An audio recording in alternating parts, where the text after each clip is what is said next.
Today on Artistry, I have the pleasure of speaking with Arjun Verma.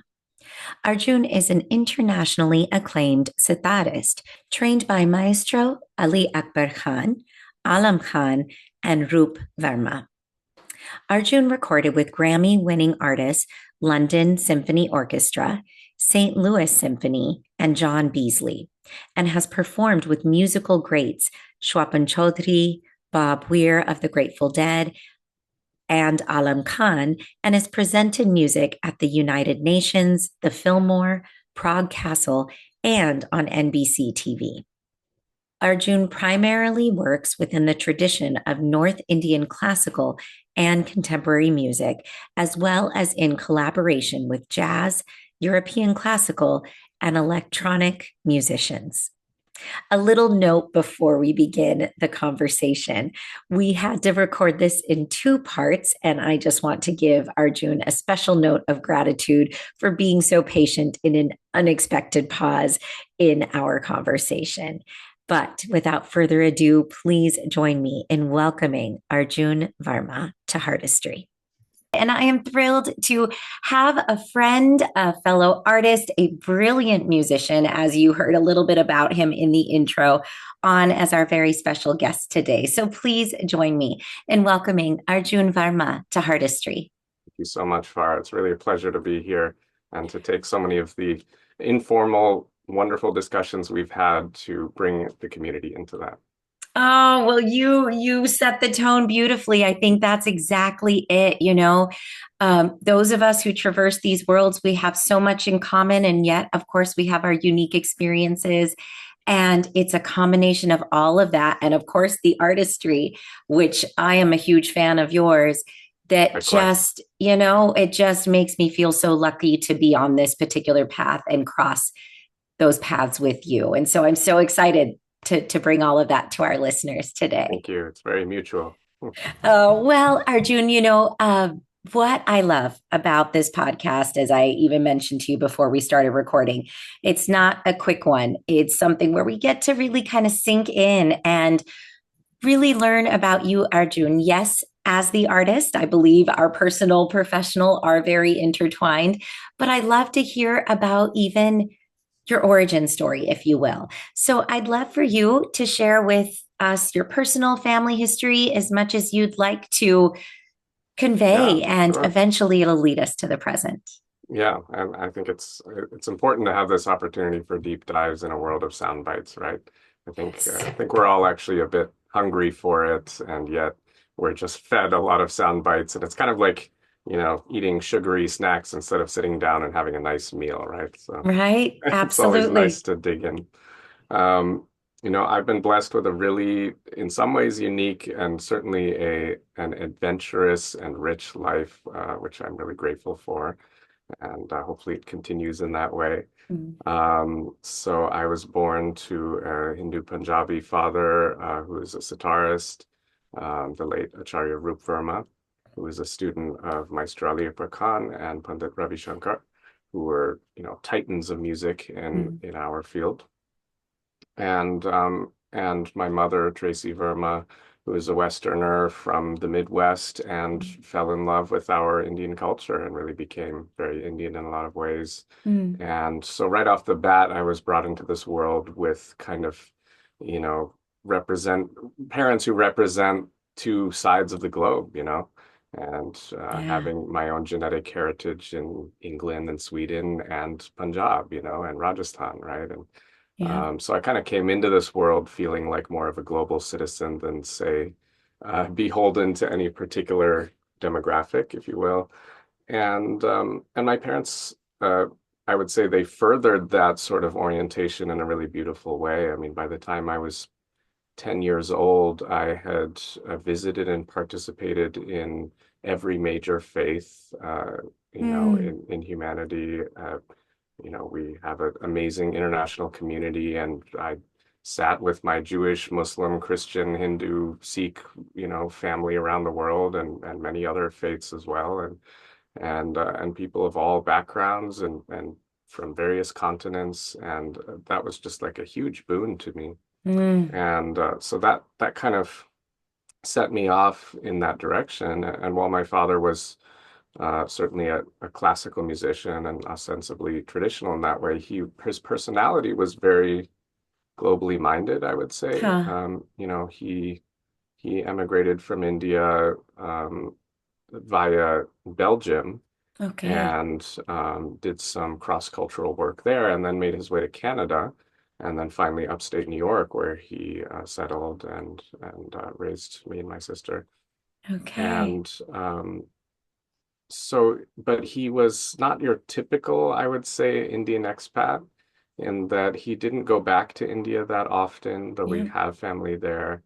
Um, he he was almost in personality. I joke sometimes that he was a reincarnated, like modern German man or something, like Huh. in the best way. And the reason I say that is because he used to tell me things like, bache, meaning child, it's an affectionate term. He would say, when I walk down the streets of Berlin, I just feel like I'm at home, you know. And Huh. he liked to dress with a sharp blazer and a nice collared shirt, and he was just like a gentleman, and in some Huh. ways, though obviously he had an Indian face, he had a, a bit of a European soul in that way. Huh. Yeah. And Arjun, did he begin his training? He played sitar, as you said, as do you, of course. hmm Did he begin his training in India or when he came to the States? How did that journey begin for him and that relationship, therefore, with Khan Sahib, Ustad Ali Akbar Khan Sahib, and Pandit Ravi Shankar ji? Yeah, it was a really courageous act for him because our family were like army employees and Mm. like chefs and engineers and this type of thing. My Mm. my father's brother was a radio engineer and very kind of like steady jobs, regular jobs in India. Yeah. And my father had this kind of childhood fascination with music, and he was just one of these souls that just couldn't get his hands off of instruments. And he had Mm. some flute he used to play and a Japanese banjo, and just he was just all about it. And my grandparents, wanted him to get a good steady job, as so many parents around the world, but especially our South Asian parents, right? Yes. Yes. They, out of their love, they want us to be well settled, and Yeah. so I think they had that orientation. And so he was, in training to be an engineer, and then at one point, even in training for the Air Force and all this kind of Okay. like very kind of like mainline, government work kind of Yeah. stuff. And he had started learning music around 12 or 14 years old. And one of his primary main teachers was a composer by the name J.P. Kaushik in Okay. Mumbai, and who had a distinguished composing career. Hmm. And then eventually he introduced him to Ali Akbar Khan, and that was like just this amazing thing Yeah. through the network. And my father, as so many of us did when they met Kansab, an artist of such genius, it really changed him, I think. And so Mm. he began learning in his teenage years, and I'm not sure at what point he really tipped over. Many of us artists, we've had that experience of, okay, we're doing other work or we're in Yeah. kind of a mainline livelihood track, and then the love for the art kind of becomes unmistakable. And for some Right. people, the right answer is to run, two boats, and that's Right. fine, and I have respect for Yeah. that. And for other people, it reaches a tipping point where you say, you know what, I just have to be an artist. Like, I can't not Yeah. do it.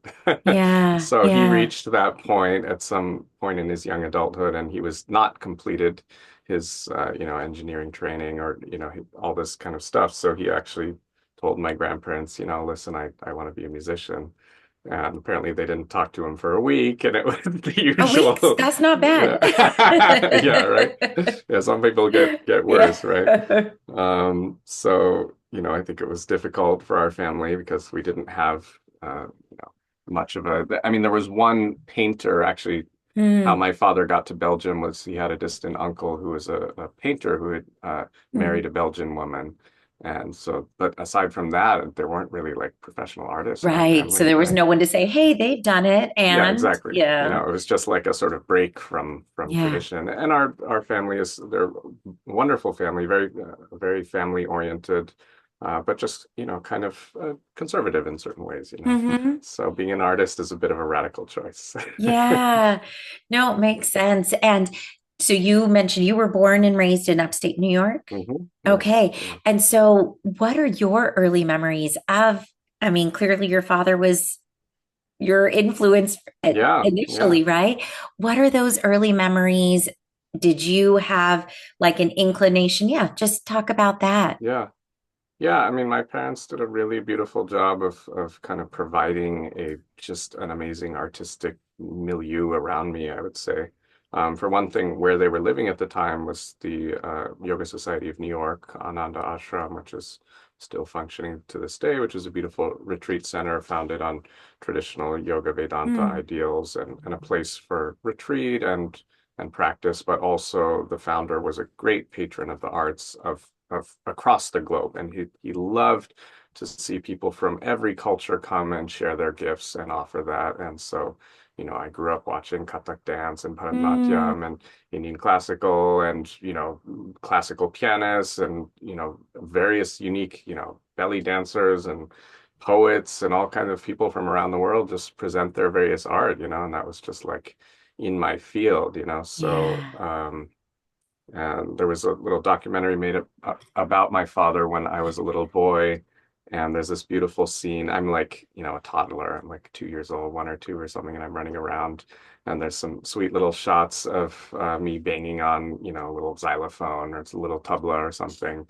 And my father says, the tabla is there, sitar is there, piano is there, and we're just trying to offer this to Arjun, and whatever he chooses is up to him, And I was like, oh, Yeah. that's a really sweet orientation. Beautiful. And Ah, so I'd say he did a good job of um, providing art and structure, but also not forcing it. And as we know, it's a difficult balance, especially when your guru is your father or mother. That it's a multifaceted relationship, and in our I tradition, of think I course, we know a little yeah, something about that. that's right. Yeah. Oh, that is beautiful. Yeah. So then Let's, when I was well, just to complete the yeah, story, so please, please. when I was 5, I hadn't started playing sitar before then, and sitar is a difficult instrument for small baby hands, so Yeah. but I was singing and playing tabla and playing around, and my father was very sweet with that. So around the time I was 5, one of his students had gifted him a child sitar, just kind of out of the Mm. blue that he had an extra one. And my father said, "Well, this must be a sign." And so he asked me in what he thought was probably a significant moment, and to me was just like this small, sweet moment. He said, "So, would you like to play sitar?" And I said, "Yeah." And just that little, and it Perfect. was true. I wanted to play sitar, but I also didn't realize the significance of that. Yes, as a little 5-year-old, that I was signing up for life. And I'm so glad I did. There you go. And that was it. That was the beginning. So I spent 10 years with my father. I started touring when I was 7. And then when I was a teenager, he brought me to his guru, Ustad Ali Akbar Khan. Yeah. And that's where my tipping point reached, where, okay, I knew sitar was important. I loved sharing the art. I loved, the practice. But for me, that went from the music feeling like a big lake Mm, to not just an ocean, but a galaxy when I met Kasha. mm. Welcome back to Artistry. This is Farah, and we have been speaking with Arjun Verma. And before we continue the conversation, just a little footnote that I had to abruptly stop our last conversation. And Arjun, thank you again for being so understanding. No Um, worries. you know, motherhood called in that moment, and I had to head out. But Of again, course. thank you. And yet, I think we can continue essentially where we were. And that Hmm. was really on this, really lovely journey. And in preparation for this rescheduled time with you, listening to what we had talked about, I just want to name too, it's just really lovely how, you were taking those moments to reflect on how you were so gently introduced to the music with having sort of Hmm. access to various instrumental options and sometimes it just was a good reminder both as a parent and as a teacher, um you know how it doesn't always need to be like extremely structured from the get-go, Hmm.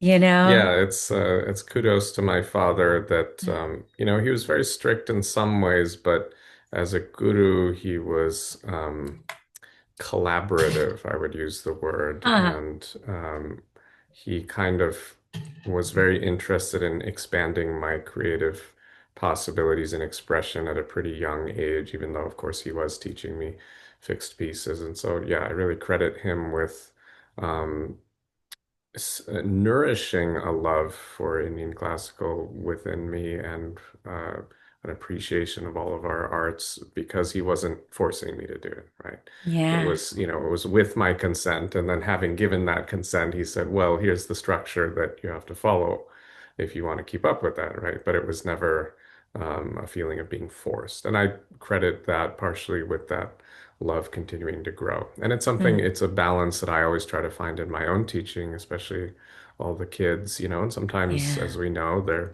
South Asian parents may bring them more out of the parents' desire for the kids to learn about our culture than the kids. And my approach is always, well, if the kid's not fully on board, that's my first task as a teacher, is to get them excited and help them fall in love with the music. And Mm, while sometimes that slows down the initial learning curve for the first couple of years, my experience is if you go that route of stimulating love in the student for the art, then once they start sailing, they're unstoppable and they come mm, from a place of very intrinsic motivation. And then I find that with their consent, you can push them mm, because you can feel that they want to learn it, and then in that way you can say no, that's not right, you got to do this more, it's not there. And it'll be met, that sternness from the outside I think is ideally met from with a passion from the inside, and I think that's the way that maybe our old strict system was designed to work, mm. and Well, and that's the irony, as I'm hearing you talk too, and I'm hanging on the last thing you said because it's almost going to be in contradiction to what I was thinking. Um, because here's, I guess, where I'm going with it. When I think of the word strict, we think almost restrictive, right? yes. And sometimes, and I think it still exists, and I think it has for generations. Therefore, um, whether it's distinct from the strict component or not, but a culture of shaming. And by Mm, that, sometimes, certain environments, and I've had to really, and in full transparency, I think that I was definitely, there was a lot of positive nurturing in my training, but there was also quite a bit of shaming that would come mm, up either that I observed and or received. And mm, just like any environment, you become a product of it. And yeah. I think that it's deciphering how to be a disciplined and strict in the best of ways Hmm. educator, even parent, so to speak, Right. in all the ways that we show up in the world, and yet it not to be about it being becoming toxic and negative, Hmm.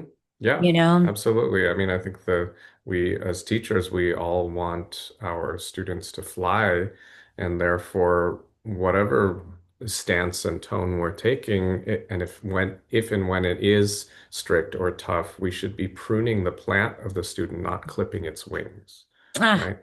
I When love you that. prune a plant, you're actually stimulate, when you do it well and your goal is actually the health and well-being of the plant, you're taking off, Yeah. shoots that are withering or that are not ultimately going to be fruitful so that the plant will actually be stimulated to grow more, right? You're giving it a Mm, temporary pain so that it grows more. If you're clipping the wings of something, you're actually being detrimental to its growth and development, right?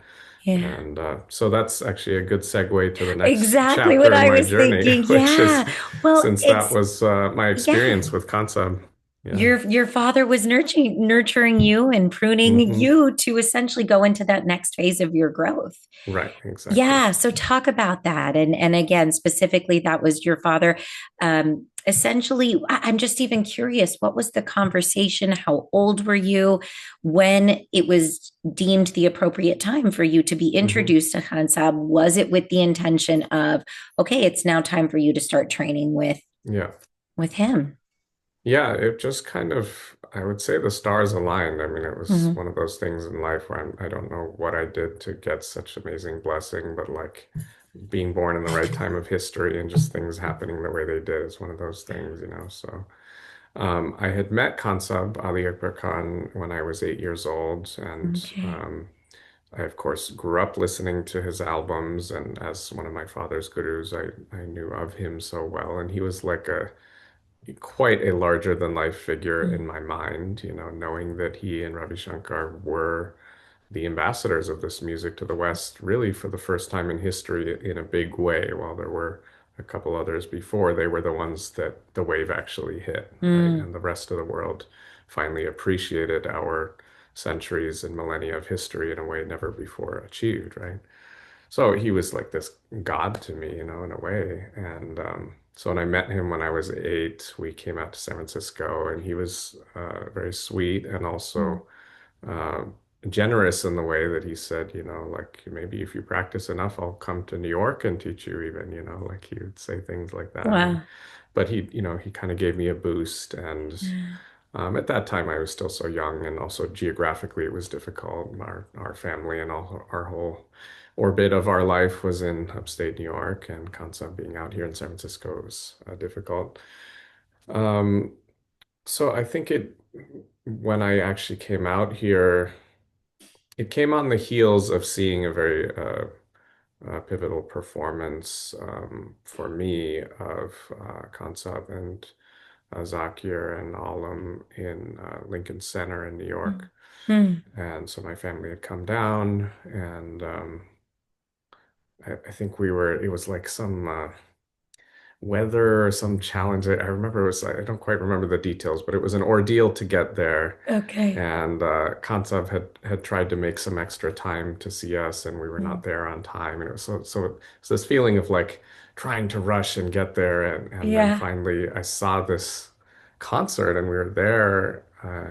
And I remember what I said after watching it, which was, I feel like I'm an ant beholding the planet Jupiter, you know, like this level of mastery and grandeur in Mm. the music that, well, again, I had grown up listening to this master. It's something else entirely to hear it in person. And Ah. as we know, with all these arts, it's like Yeah. something is transmitted directly, right?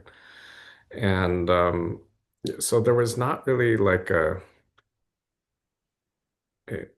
there was not really even a question of would Mm. I want to. Like it was just kind of like everybody, my family was on board, I was on board. I was like kind of like, yeah, let's, you know, let's do this. And And so it's how, specific, yeah. sorry, how old were you at this time? So I was 14 or 15 Wow. when I saw that concert, probably 14. And then my father, you know, reached out to Kansab, and, you know, kind of, I don't know what the conversations amongst the adults were, but it was something like, you know, let's bring Arjun out for a trip. And my father, of course, had not been out here for a long time, so it Mm. was a nice opportunity for him to reconnect and be here at the Ali Akbar College and spend time at Kansab's home and with the family. So we booked a month trip, and it was also a very special thing just in my, you know, history with my father, like this pivotal Mm. father-son trip being out here. And we rented a place in Marin, and stayed in this beautiful environment. And just, you know, multiple days a week, we were here at the Ah. school. Ah, I'm And getting like goosebumps. It's I know it's beautiful. just like, it was one of these like truly like in my memory and my heart, it's like a, you know, Mm. move scene from a movie. It was just like every Yeah. day concepts giving these just amazing gems.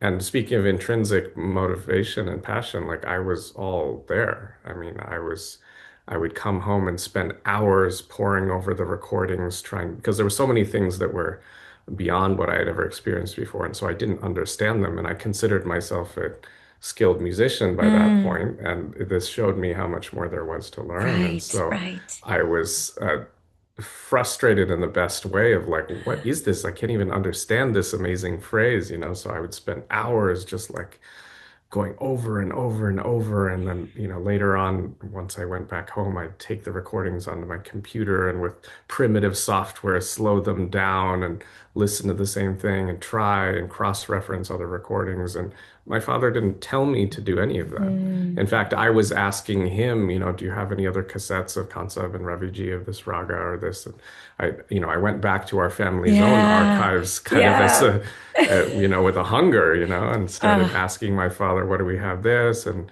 tapping my father's own knowledge about, I didn't understand this, what is this? And he would give his very well-educated kind of perspective on things.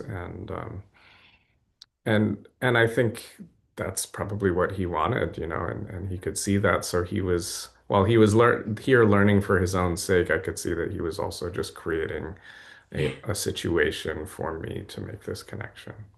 Mm. And speaking of that connection, it was just like, I don't know, it felt fated or meant to be. Like I Yeah. was at once terrified of Kansa because he was like, again, like this A god to giant me. in it all. Yeah, Yeah. right. And yet he had this way of like, he wasn't really interested in position or prestige Mm. as far as the distance that it creates amongst humans, I would say. Mm. Like even his own, plethora of accolades from Padma Vibhushan to all kinds of doctorates and honorary citizenships around the world and all kinds of things, which we still have just plastered on the walls Right. You're sitting here in at the the college school. as we Yeah, right. speak. That's Yeah. right. Yeah. It wasn't, he didn't wear any of that energetically to build Mm. himself up and separate himself. I think my opinion is, I think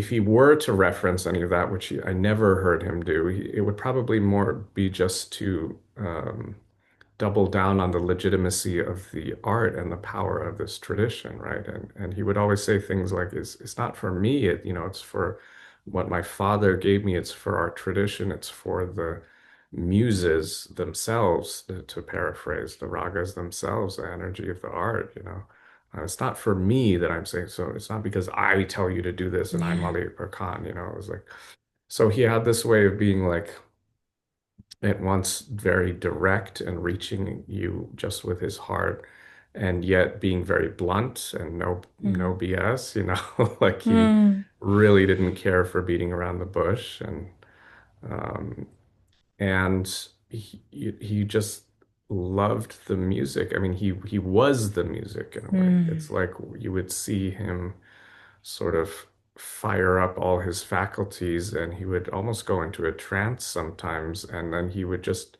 compose or interpret on the spot, just like almost like weaving together interdimensional fibers, and then this melody or rhythm would pop out, and you would think, well, it seems so meant to be. It seems like something Yeah. that would have already existed in the universe. It had that level of Like it just coalesced in power. such a, Yeah. yeah. It's like, Yeah. oh, of course that should be in this universe. And yet he had just created it, right?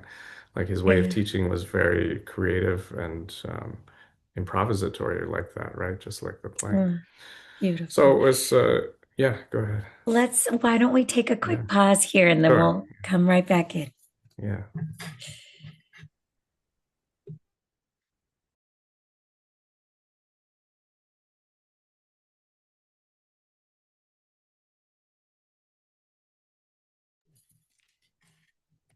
Welcome back to Artistry. We're speaking with Arjun Verma, and we're hearing, of course, about your journey uh, as a musician and your various sort of phases of your own study and training, and specifically the exposure to the great Ustad Ali Akbar Khan Sahib. And you talk about this time you came with your father. You were 14, 15 years old.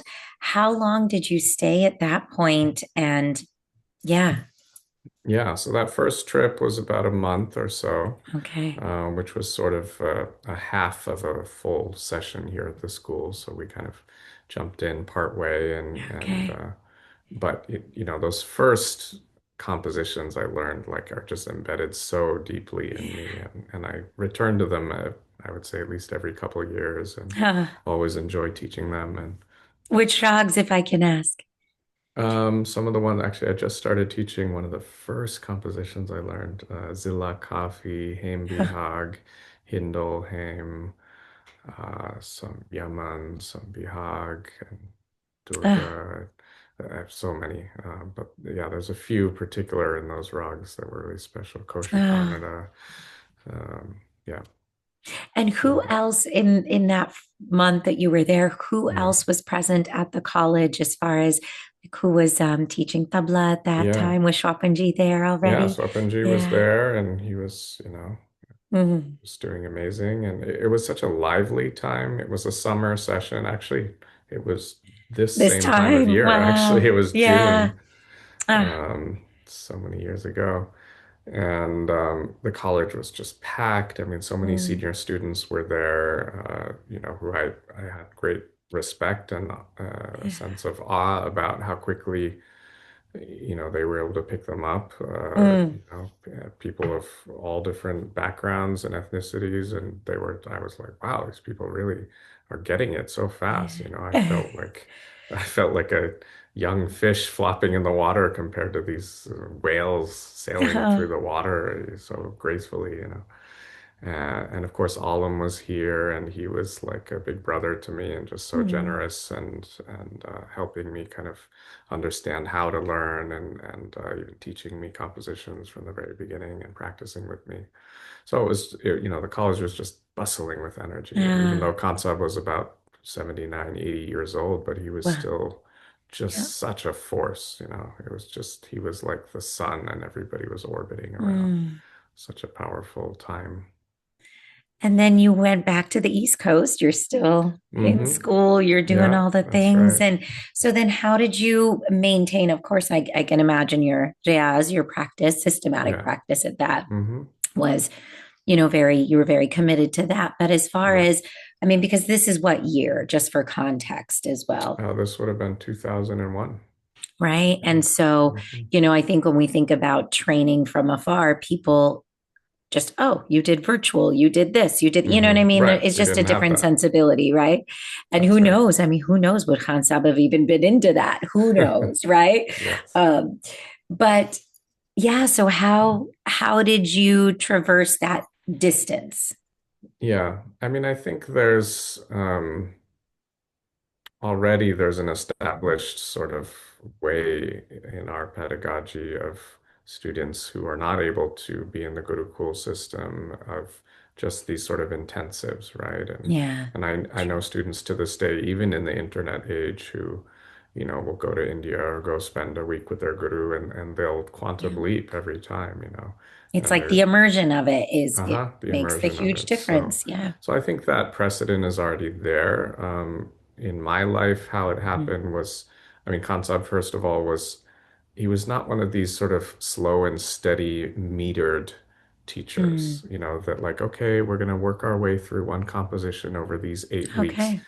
He was like a waterfall of nectar, just like too much to take in for any of us, right? Like even the most advanced student, like every class was like years to decades Mm, of learning to be mined, right? And thankfully we were at least in the recording age, so we were all recording audio and video and so that we could study it afterwards, thank God, because none of us could take in mm, everything he was giving. So even in that 1 month time, and especially where I was as a musician, so much was new to me, and so much mm, of even the types of phrases and ornamentations and rhythms and talas he was using, I didn't even know those. I didn't even know the ingredients yet for some of what he was teaching. right. So I had to go to kind of back to the drawing board. So I had so much that, over that year, I dove into that. Mm, And in addition to my father's training and everything yeah. I had from him, I just doubled down on Riaz. And Kansab had given me kind of in some private lessons, given me a systematic and complete system of Riaz that he wanted me Mm, to do. And so I was just really dedicated to that, and I had so much to work on. And then, like I said, I was mining our own family's archives of my father's right. extensive collection of published and unpublished recordings of Kansab, Raviji, and other masters, Ustada Mir Kansab, and other great vocalists and such. So I was I just came back on fire in the best way. So I was just diving into everything we had, and Yeah. yeah, even though we didn't have the internet and I wasn't taking Zoom sessions with Kansa, but Right. in a way I didn't need to. And also, I'm curious too, though. Not only was you talk about the college being bustling and all of that, right? And of course, there Hmm. I can completely understand what you're talking about. And I'm just curious, when you were back at home, did Hmm. you have anybody else other than your father that you were in sort of real time interaction with around studying or training alongside, even doing practice? Or was it really you finding that self-discipline? Was it lonely? Were you craving Mm. community? Or yeah, how did that, if at all, were Yeah. you ever reflective of that? Yeah, that's a good question. Because of where I grew up, our family's home in upstate New York, very kind of rural area, just small towns and Hmm. villages. I mean, our family and like three or four other families were the South Asian community. Like Okay. that was it. It Yeah. was like a handful of us. We were the only Indian classical musicians, and there were a couple other, say, tabla players in the region that would come down to do some riyaz, a few times a year, that kind of thing. And then there were performances that I was still giving Okay. periodically with my father. Of course, he was, doing his career, and he'd be performing mostly in Europe every year and a few spots in the US. And so he would bring me along here and there for some of those. Um, I think the main touring with him, he stopped bringing me along probably because he knew that this was an important Mm. next step for me to kind of learn in a new way with Yeah. Kansa. So I think my last big tour was going to Prague in Czech Republic with my father when I think it was that same year or so, 14, 15 years old, and performing there in Prague Castle, which was very special for me. So after Mm. that, I was like just doing small performances with my father here in the States, and it was mostly solo. I would occasionally, yeah, talk to my father or work with him on things, but I would say mostly as far as what I got from Kansab, Mm. that connection felt so strong. Like, and I bet Kansab probably felt it too. It's like Mm. it was a direct channel, you Yeah. know? So it didn't Yeah. even feel like I needed much of anything else. It's like my Mhm. new guru had given me all this stuff directly, and I Yeah. got it, and and even the stuff I didn't get, I knew the direction to move to get it, right? Yeah. And occasionally here and there, I think I would check in with my father about things, but mostly, I'd say my learning with my father was in parallel, right? Like, And knowing of this, profound connection you felt, were you pretty clear even at that point that eventually you would find yourself on this coast, on the West Coast, to be in actual physical proximity to him? How did that, like, was that something that you were already very even yeah, processing? right. Yeah, I mean, I think it just, yeah, I remember it just, I don't even remember it like being a sort of novel idea so Yeah. much as, yeah, it just felt natural, right? Yeah. I think maybe my parents had the idea of my going to university out here and coming out here, but it was just like, yeah, I don't even remember needing to question it because I Yeah. was just like, It was so clear. and also in the wider context of my life, yeah, it was in the wider context of my life, it was exactly what I needed. Like, Yeah.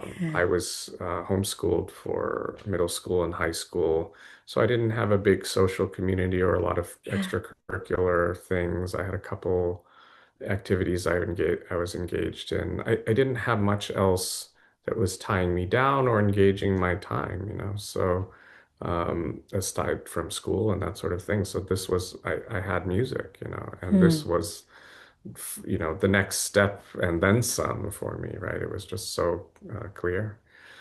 So I Yeah. came back the next year. My father and I did another trip, and this time we spent longer time, and it was just further confirmation and everything. Yeah. I had already worked so hard that year, and then I think at that point we started putting the foundation together for my moving out here. So at that time, I remember looking Okay. at visiting universities in the area with my father, and I think I was a junior or senior in high school. So we were at that time to be applying for colleges, and my father wisely suggested, he was like, "Look, whether or not you want to be a musician, obviously you're coming here to be with Kansab, to be with Baba, but why don't you just get a degree, get a bachelor's Mm. in the area, so that way you have, some setup, for your career, right? So you Got have it. that ability to have choice, which I think was Sure. wise. So I Yeah. ended up going to Dominican University here just down the road, literally in the Yeah, same city, perfect. mainly because of its proximity. And, it was a 7-minute drive here to the college, and I was here multiple times a week. And somehow I was doing an honors load in university and 4 classes a week with Consub plus private lessons sometimes. God, And I don't amazing. know how I did it, but, you have a lot of energy when you're 18, Yeah, and 19, I 20 am years old. curious, what did you decide to get your bachelor's in? Yeah, so when I first came out here, I was typical university age, 18 or so, and I didn't know because I was here for music, right? And Right. because Ali Akbar College is a traditional educational format, it's not about degrees or anything like Yep. that. It's like if you're serious, come and learn and keep learning. Yep. So because it doesn't give a degree or that sort of thing, that was just sort of a side thing to me in a way. And I didn't know what degree I wanted. So I thought, okay, I'll just get my general education out of the way. And it was a liberal arts school, so they had also a lot of interesting classes in humanities. So I spent a lot of time in the humanities classes and Yep. studying Chinese literature and Asian philosophies and just, things and ethics and all, different studying different religions and different philosophies and all Yeah. history and that kind of stuff I liked. And I tried to make as interesting a journey as I could through the requirements. And then I eventually settled on psychology because it was a really strong department there.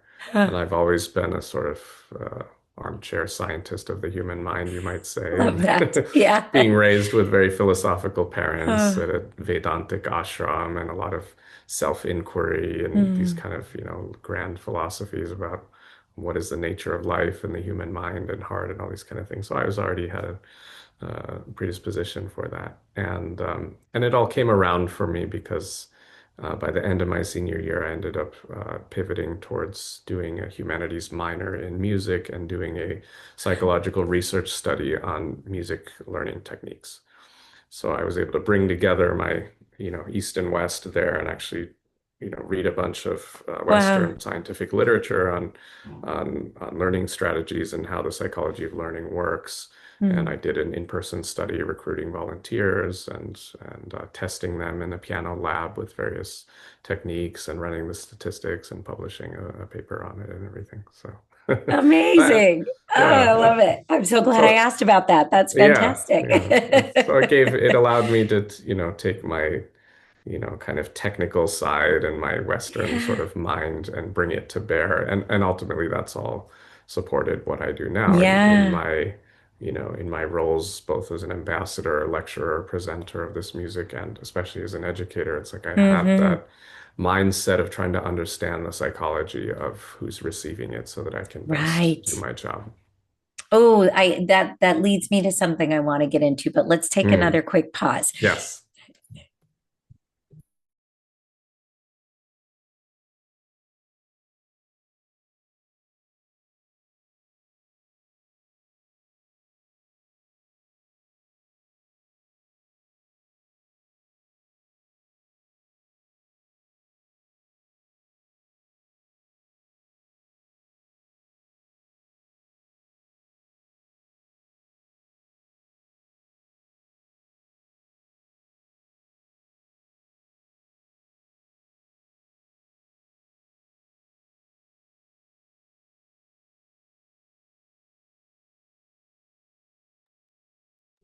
Okay. Okay, well, welcome back to Artistry. So, Arjun, um, hearing you talk and knowing that you both traverse as I like to say, and I think however you self-identify in this realm, but we're lifelong students in so many ways, right? Mhm. Yes, I know your father has passed. Obviously, Hansab has passed. We may not have the direct, training that we had in the early years of um, studying and endeavoring into being a practitioner of these forms, but the learning certainly never stops, right? A lot of that is Right. self-discovery, and the lessons, quite like very literal ones, whether it's about Hmm. technique, a lot of the conversations live with us, right? And Hmm. that they start to become more applicable in different moments that we don't even expect. That's right. um, and as somebody who, again, I see you as both an educator and a performer. And a question I often get, um, and I'm frankly am able to deflect it, and I'll tell you why in a moment. But the question I often get is, what do you like more, teaching or performing? For me, it's a very simple, somewhat evasive answer of both. Like I could not exist without both. At some Hmm. point in my life, that might shift, but in this here and now, and at least all the moments that have led to now, I'm very comfortable always saying that this is the totality of I, for me, at least in these two categories, I could not do without one or the other. And I believe one Hmm. feeds the other. Yeah. But what is that for you? What do either of those even mean to you? What other categories, if you will, you sort of talked about, being a presenter, anyway, what roles do you feel you fill in relation Hmm. to your music, and which ones give you the greatest fulfillment? Yeah. Yeah. It's a great question. I feel like, especially within our traditions, because learning, performing, teaching, composing, improvising are all Mm, inextricably wrapped up in the practice of the art, um, that it's kind of all baked in together. mm, And it's all at the core of it is that feeling and that experience of, those highest moments of transcendent bliss and powerful feeling of doing the art, whether you're studying, you're doing your own riyaz, you're with an audience on stage, or with students. It's like when it happens, we know it's why I think a lot of us do it, or most of us do it, is for those moments of transcendent power and beauty and joy and leaving our small human selves. mm, And so I think the channels that that shows up on, if I can use that word, in the modern world are, they're a bit artificial and circumstantial, and they have to do with the culture and the history where we are at today. mm, Even just looking at our own musical journey, and my father used to also always describe this in uh, a very clear sort of historical evolution. He would say mm, our ancient music comes from the temples, right? It was a sacred practice, right? And it was done as an offering. It wasn't for name or money or anything. It mm, was a core artistic human practice of worship, right? And then from the temples, it went to the courts of the kings and maharajas, especially in the last 800, 900 years, right? And from there, as the time of kings and emperors came to an end, it then transitioned to the concert hall, right? But the art predates, any of these particular channels, even the time of the Maharajas and in India, which we think of as such a golden era, which it certainly mm. was. The music also predates that, right? The arts actually Yeah, predate, though yeah, that certainly shaped their development. sure. Yeah. Um, it was also an adaptation of the core artistic practice to the societal channels available for its expression and its practice in that day. So I feel like the same is true today. It's like, even what does it even mean to be a teacher today? It Mm, looks a lot different than it would have 80 right. years ago, right? To be a teacher of these arts 80 years ago meant to adopt a son or daughter into your household Yeah. and not and to look after their physical needs as you and their tutelage, Mm. as well as and giving them the craftsmanship of a guru, to a serious student, right? So even, that's a far cry from, or I should say, our modern, teaching is a far Yeah. cry from that, of having our weekly sessions or maybe Right. bi-weekly sessions with our students. So, And they're likely doing, especially if they're younger, doing a myriad of things. So there's right, not necessarily exactly. the focus that, Right. you know, existed Yeah, at one so time. I think it's so as far as my own enjoyment, I mean it's like, yeah, my focus is on that core experience. Like that's why I'm trying to do it, is like, can I get to that transcendent moment of feeling that this music is taking me beyond myself, and that it's creating a deeper sense of connection with my fellow humans, as well as the wider world and the universe. It's like I've had that in moments of isolation. I've had that in moments on stage. I've had that in moments with my guru. I've had that in moments with my students. I've had that in moments even as a lecturer, So it's I'm flexible to where that experience is Yeah. going to be.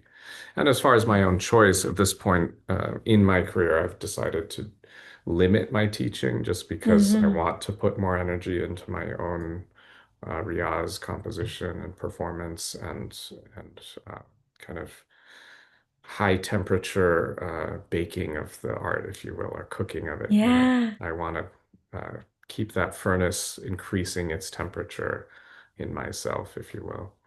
Mm. And I enjoy teaching, but I limit how much I do it. I don't take on really hardly any new private students. I'm kind Okay. of closed to that, aside from special cases. And I do a number of group classes, usually one at a time, maybe two maximum, and then a number of intensives around the world and online, immersion type things. And that's it. So Yeah. that feels good at this time. I've had the chance to speak with definitely some individuals that you know, Yeah. Alam being one of them, Raginder. One of the questions, Jim, even what I'm realizing is I've never even dancers as well. Um, you're the first one I'm actually asking this question to. And again, it's one that kind of gets, I don't want to say thrown, but I am asked in one way or the other. Um, what are your thoughts? This is a little bit two pronged, but connected. One, does anybody refer to you as their guru? I know you just mentioned that teaching is not necessarily where you're putting as much of your time, but and or do you ever hope to be that to and for somebody? Mm. What does that mean to you depending on your responses? Yeah.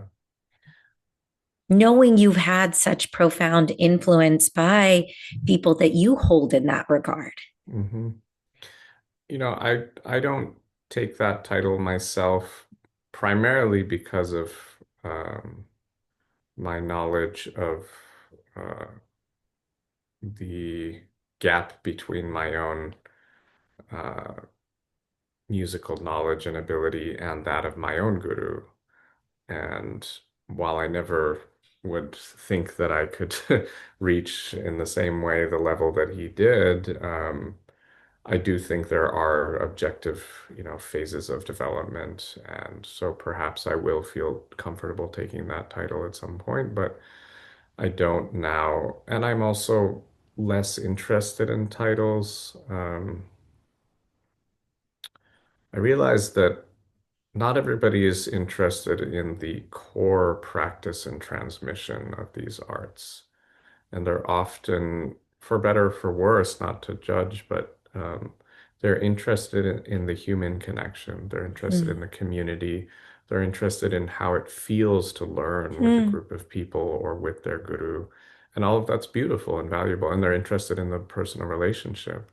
But it's something else whether or not you have all that, and usually you do if you have this experience, but to be like a artist, or to desire to be an artist for its own sake, you know. meaning that like you're really there to be able to take this, say if you're learning to take this into yourself and grow it and to be able to do the thing, even if everybody else disappears, right?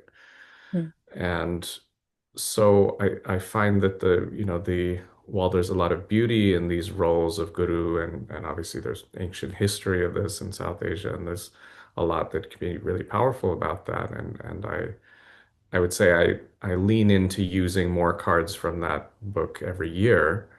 But I also don't want to just use that relationship, that type of relationship for merely its social effects. Mm. You know what I mean? Yeah. Like if my students can grow and flourish and quantum leap, that's what I'm interested in. And to feel the art in themselves, to feel the confidence, to feel that growing of it inside them like a plant, like a beautiful, nourishing thing that's alive. Like however we get to that, that's what I'm interested in. Because I'm thinking like, what happens when I'm dead, right? Like what happens when all of us are dead? And it's like it sounds morbid, but it's soon in a way, right? It's Yeah. like I'm 40. It's like I could be Yeah. halfway done with my life, right? Like, hopefully not, but it'll Yeah. happen soon enough, right? And then some of these kids that I'm teaching now, it's like they will probably outlive Yeah. me, they'll probably outlive us. And so it matters to me less whether or not or when they called me a guru or not. I really don't care about that as much as we have a profound relationship and that they grew this art in themselves and that it might live on another century, right? That's what's Yeah. interesting to me. That being Mm. said, like I said, I do take more and more from the playbook of the Guru Shishya relationship every year. And part of that I'm also noticing is like there is a physical age aspect, While certainly, these maestros who were already ustads and pundits by the time they were 20 years old, the Zakir Husains and Ali Akbar Khans, and Right. I'm sure your Guruji too at that Yeah. age was already, respected as such a Yeah. international force, it's one thing for people to take on the title of guru at that point, or people to call them that, but it becomes a lot easier, I think, as you just are an older person, because more and more Totally. people Yeah. see you as an elder, and that's something I've noticed in the last few years. Is just even in India and different places, it's like I may be, while I have certainly matured as an artist, also, I'm also feeling that people give me a certain respect just because of my physical age, which is what it Mm. is, right? Yeah. So Yeah. I think it'll be It's true. easier to present oneself as a guru as one becomes older. So Yeah. anyhow, that's my thought on it. No, It's a, yeah, go ahead. I so appreciate everything you said. It's not even about agreeing or not. It's just I think that it's really just title or not. I think it's these concepts, these ideas, and that's partly what even led me to asking you about it is Hmm. um I feel like I'm almost a decade older to you, but I still feel generationally, and really it's about having the access, exposure, and profound relationships that we were gifted of Hmm. these, to these masters that we got to Yeah. learn from. And so we just feel the weight of whether it's a title. To some, it's just a word, but it is a Hmm. title it's backed up with something so much bigger than that word. Yeah. Um, and so it's strange because, there's a point and next generation will have it in a different way where you see the past, the present, and the future at the same time. And depending on what your vantage point and experience is of all of those things, kind of shapes things. And I think, at least when I think about guru or whether it's ustad, pandit, these titles, the significance of them, I think in this particular generation of artists, as far as where we are, um, it's heavy in a different kind of way. Hmm. Yeah, Yeah. and also, society changes. It's like we Yeah. again, like we have to look at it's not just the art is happening in a vacuum, right? It's happening Yeah. in very profoundly different social and historical contexts, right? Yeah. Like these arts went through, a number of empires in South Asia where the map was redrawn Oh my multiple God. times and so many different countries across which these arts were being developed and passed down, and so many different Yeah. empires and rulers of different parts of the world and And colonial then period Karanas and came into existence right, eventually. Yeah. so many things. So it's like Yeah. today also it's like, well, what does it mean to be a pundit or an ustad? It's like it also had certain connotations, in the age of the nobles and the maharajas, because if you were gifted a title like that, it also had to do with your Hmm. career and livelihood. You might Right, right. therefore be able to take an Totally true. important post as a court musician or a court Yeah. dancer or a court Yeah. teacher. And that, it was like getting a PhD or something like that. And now Yeah. it's the significance of those titles has changed, right? So Yeah. I mean, I Yeah. think I can say I take after my guru, Kansab, in the way that he was interested in, and I'm interested in the heart of the matter, and not just Yeah. the form and the name and the title of it, right? And he was Yeah. so much someone that, he wouldn't create or teach something that was just sort of the by the book structure Hmm. of the Yeah. music. He would go right to the core of the matter, right? Hmm. And from that, use structure and form and name and concept as a way to organize and work with that, right? So it Hmm. was like inside out, right? So I Yeah. think with all of this stuff, and especially in this modern age where we're so obsessed with the world of the mind and mental structures, and it feels like unbalanced, frankly, it's like the Oh yeah. you can play the same piece, the same rag, you can do the same dance, and yet one person does it and you say, yeah, it's a nice, good, Indian Yeah. culture, Pakistani culture, good, Afghani culture, nice thing, right? And then Yeah.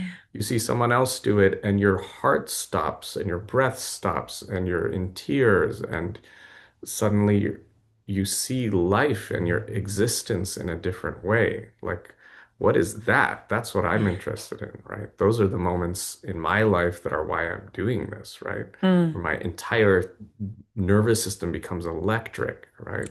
Hmm. It's like that doesn't have to do with names or titles or categories or concepts. Yes. It has to do with understanding the core power and getting to that, right? And I think that's what these great gurus, especially Kansab, were trying to show us the way to, not just don't just dig holes, Hmm. dig a well and hit water Hmm. and drink from that and share Hmm. As you're talking, I'm thinking about, I think the last chance I had to see you perform live was that beautiful collaboration you and Alam Nilan did with the quartet, Resonance Between. And that happened to be leading right up to that performance is when I got a chance to speak with Alam. it. Mm, Um, and what really hit me during that performance, it was this strange sense of like, it was a strange sense of nostalgia because again, having been um, in the Bay Area, I moved to the Bay Area from the Central Coast of California to go to school, and that's where I came across my Guruji at San Francisco State. When you talk about Kismet, I mean, it really does feel yeah. like it. And at that time, I almost every weekend. And I was lucky enough, not only because I stumbled upon the opportunity to study this art form, but I also found myself in a social environment of people that we actually really had a love for the music. And so Mm, we were going to concerts all the time. mhm. And, we had access to these, again, these living legends, whether, yes, my Guruji's performances, concepts. Uh, I remember going to a Morning Ragas concert of his at Cowell, Fort Mason. Mm, I mean, Lakshmi Shankar ji would come, yeah. Zakir ji's collaboration with Vikku ji and El Shankar. It was just a Yeah. treasure trove. And that even started with my parents bringing us to the Bay Area for these concerts. And Yeah. we had that access. Um, and somehow I actually can comfortably say I don't think I took it for granted. I never Mm, thought that it would run out, yeah. But coming back to that performance, even though it was a collaboration, it wasn't strictly Hindustani classical.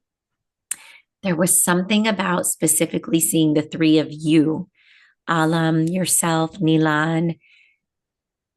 It just like hit me in my heart in all the best ways, not only because the music was just like like it's like that visceral reaction to me. It was beautiful, but it also gave me like such comfort and like feeling that this next wave is very much in motion. Yeah. And it was just, it felt so good. And I know that was not a blip in a moment. You're all very active in the ways that you're sharing and transmitting. And anyway, I just want to honor that because it is so important, not only to preserve. I mean, again, you're sitting right there in the college and seeing these beautiful photos. Is that Nikhilji? That's Pandit Nikhil Banerjee to your right. Yeah. Right. Obviously concepts. I mean, there's so much quite literal history, but to know that that's continuing to live through your commitment to all of it.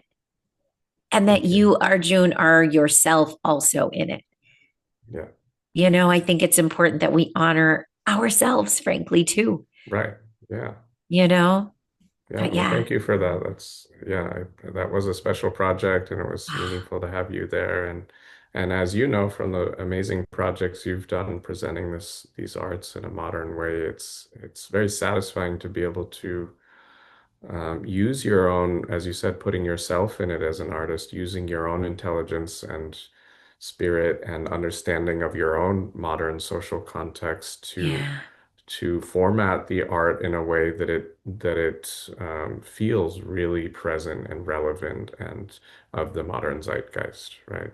So I think that it's a deep sense of satisfaction to be able to do that, and I think it's important to do that, and especially artists like Zakirji, we can take so much inspiration from someone who could perform in the classical scene at the very highest level, and was venerated as, a paragon of that and a trailblazer, and yet was able to, bring his instrument and various aspects of Hindustani classical into so many other genres, so many other projects, right? So the resonance between was special for us because we were able to do that and bring ourselves into it and take, yes, so much from the Indian classical playbook, but also so many other things and put it together in a way that felt very intentional and like inventing a new recipe, right, for people that hopefully felt very apropos. So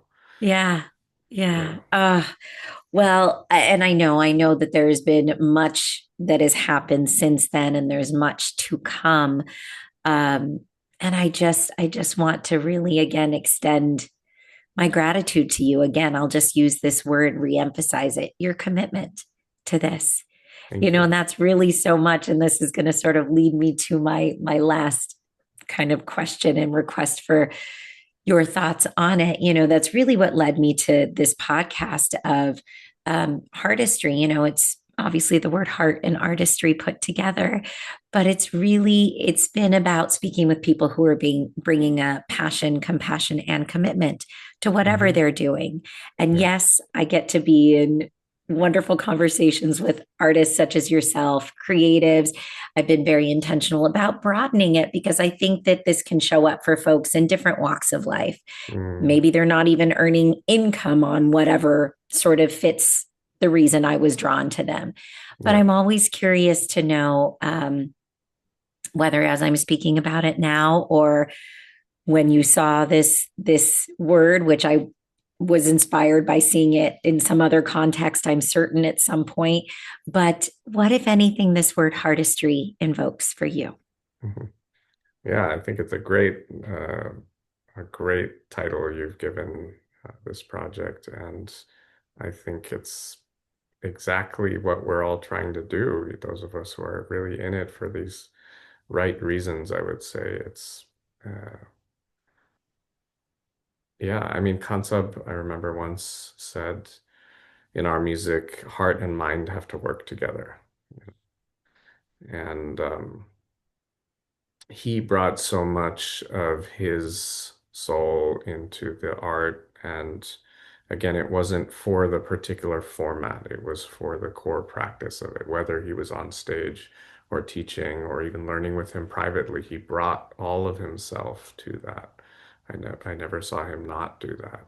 Mm. And so by definition that, that included so much heart, right? And we feel that in his music and in so many of these artists of that level, but especially his heart came so much through that playing, right? Um, I think like I was saying before, the important thing is the heart of the matter because so much Mm. is in flux with these art forms. I mean, just from what I see from the outside of the dance world, it's like so many new, almost new styles. People are mushing Yeah. together different Yeah. gharanas of dance and different sort of things. And it's Yeah. beautiful in a way, but it's also like, well, things are moving quickly. And so Yeah. what is important to preserve and what's important to be traditional about? Mm. And I would say it should be the artistry of it, right? It should be Mm. the heart in the artistry, not just the structure of the artistry, right? Some of the Yeah. structure might actually end up changing, right? And I think that's going back to what we were talking about, strictness, Mm. and these kind of things. It's like that kind of discipline and structure should be very intentional, I think, about a purpose. It shouldn't be because we want to socially feel powerful or we Yeah. want to hold on to things or actually come from a place of fear.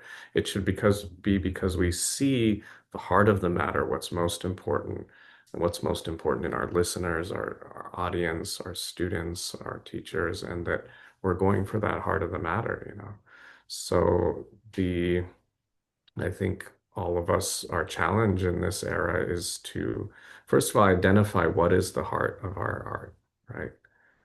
And that takes a lot of courage and it takes a lot of like really sitting down with it because it's not just, to take an example from our music, it's like there's so many textbooks of Indian classical and you can say, Yeah. okay, Rag Puriya Dhanashri, and okay, here's the Vadi is Pa and Samvadi is Sa, and Mm. these are the strong notes and the weak notes and how you go up and down and the key phrases, and it's all kind of wrapped up in a neat little bow.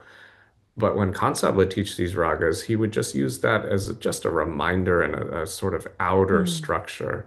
And then he would go to the heart of the matter and he would say, this is the real mood of the rag. In this note, hear how it's crying for its mother, Mm. this note. Make it cry, right? And this note should be very sharp and straight, like garlic, strong smell, Yeah. right? And this note should be delicate and beautiful, right? And this one should be victorious, right? And he would Mm. demonstrate in our own emotional body the heart of the art, right? Yeah. And and I think from that, if we're lucky enough to figure out what that is, right, in our own artistic practices, either through having a guru who's able to elucidate that, but even if not, even if they're not particularly pointing that out, journeying into our own emotional experience with it, paying attention, not just, okay, I did my complete, repertoire item, I did my dance item, I did my composition. Mhm. Okay, done, but paying attention to each moment. What is each note, each gesture evoking in us, right? And paying attention to those things that seem most core and and most potent, right? If we can find those jewels within our own repertoire that, oh, this moment, this phrase right here, it just evokes this whole thing for me, right? And I have thousands of these stored inside myself of little Yeah. moments, that I've come across or that I learned, and I cherish them. I hang on to them, right? And so I know that, well, these are the things that are the gems, right? And so I could take that gem and I could present it in maybe 10 seconds or 10 minutes or 10 hours. I could Mm. present it on stage with a student, with peers, with in a contemporary project, right? But if I really feel and uh, understand that core gem, right, then however it comes out, is just the structure of it, right? It's the form it's taking. And I think that's the power of these arts, especially from our traditions, is that they can bring us to the heart, right? They're not just for you tap your foot and bob your head and say, oh, that's pretty dancer or whatever, right? They're to take your breath away and take you to something deep and profound that feels somehow at the core of the human experience on Earth in this universe, to reconnect us with that foundation, right? That we feel rooted and we feel like we're part of something bigger, right? And so no better way to put it than what you've coined, the hardest way of it. My goodness, Arjun, I am going to not just treasure this moment in time of having this conversation, but I just feel so happy that it's going to be recorded and I can listen to it over and over again. Really, this has been Thank just you. so It's been a special. pleasure. Oh, gosh. And thank you to you for all that you're doing in presenting this, inviting people, and your own art and teaching performance to be able to bring this all into the modern world in such an intentional and present way, and with so much heart. Thank you. I tell you, everybody I have on this podcast, they make it easy for me. I'm like, my God, what took me so long? And like you said, we're halfway through our lives. God, I hope I do this to my dying day in some fashion, even Me if it's too. no longer recorded. These conversations are just they're everything. So thank you. Thank you, Farah. Yeah.